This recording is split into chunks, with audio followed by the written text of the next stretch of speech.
I've done this one once before, but the reason I decided to do it again will become apparent. Now, have you ever been so scared that you didn't know what to do? Because I found that one of the things that used to govern my life was fear. I let fear make the decisions for me. Now, Jesus and his disciples were on the shore of a large lake called the Sea of Galilee.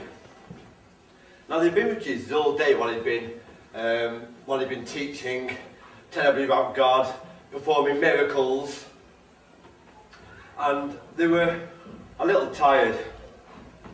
And Jesus instructed his disciples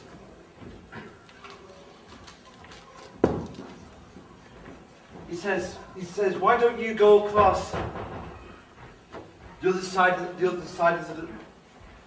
the lake while I go and pray?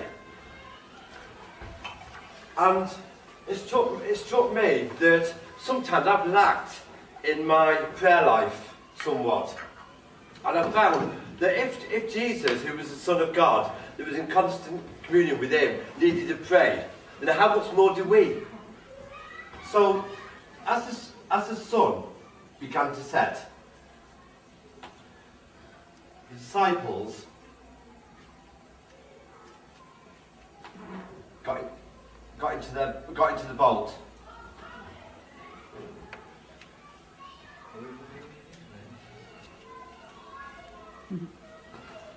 I started to go across the lake, and it was great across the lake because the stars had started to light the night sky. The moon started to shine on the calm water. Everything was great. Couldn't have been better than just there relaxing.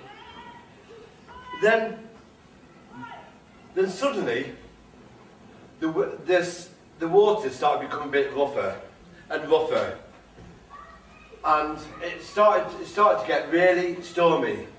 The water was buffeting the boat, and it was going over, and it was all right to start with because a lot of the disciples were fishermen, so they got used to storms and handling storms. But as the waves buffeted the boat and was going over into the boat, it started to get a bit much for them to handle. So they started to feel. So as they said Jesus could calm this storm, but where is he? He's not here. How can he calm something when he's not here? He felt cold, wet.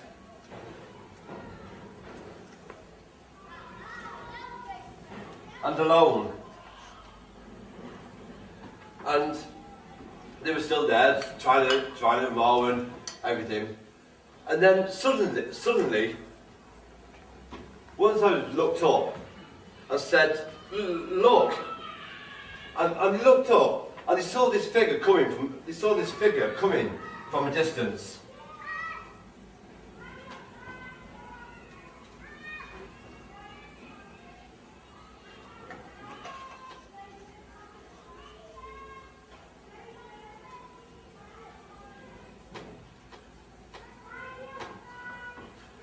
And they said, "It's a ghost." And they really started to panic here. We've never seen anything like this. So they started to feel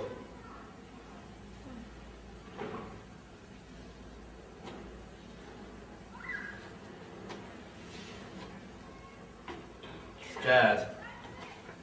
And then Jesus shouted out, "Don't be afraid. It's only me. And Peter says to him, says Jesus, he says, if it really is you, then tell me to come to you. So Jesus said, come. So Peter, to start with, put one foot out of the boat, and the water felt sort of solid. So then he could put the other foot on.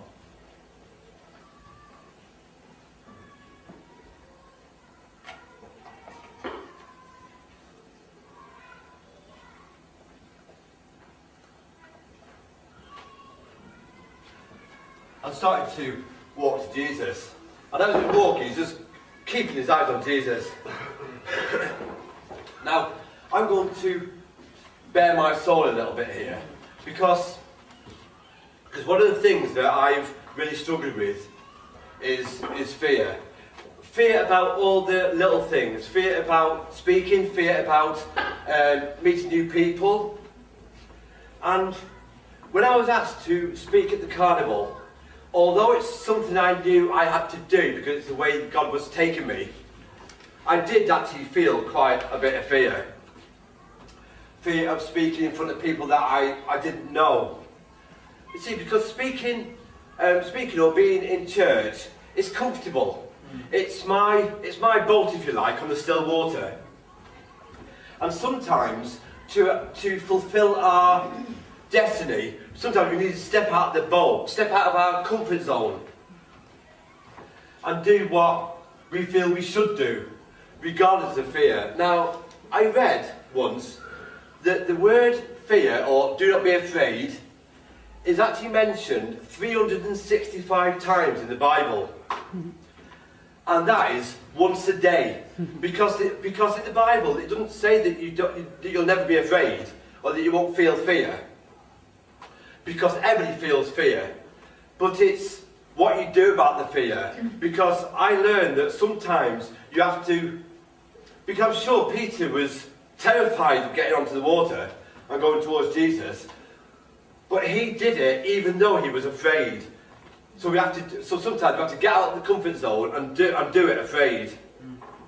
Whether our knees knock or not. So anyway, he went towards Jesus, and then he took his eyes off him and started to look at the storm, look at the circumstances, and he started to sink.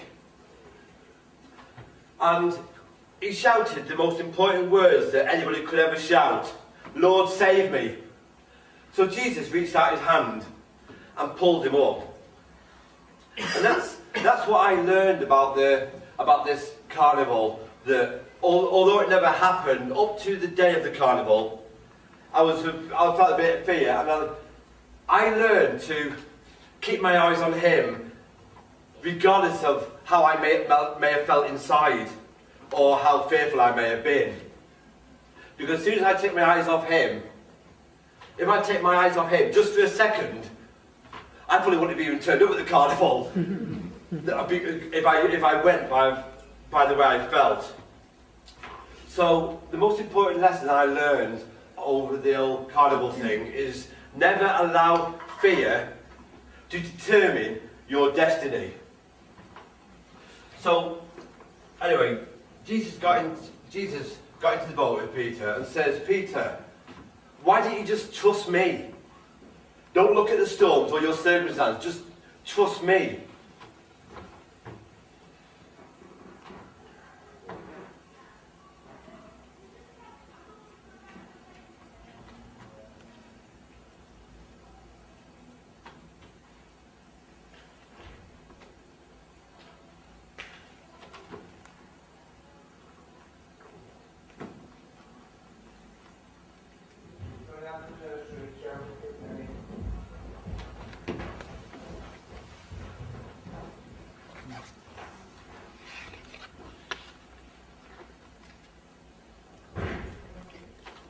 That's all. He is the King of creation. And because he's the King of creation, there's nothing that he can't do, whether it's walking on water or whether it's saving somebody like Peter from the storm of life or whatever circumstances he's going through. Thank you.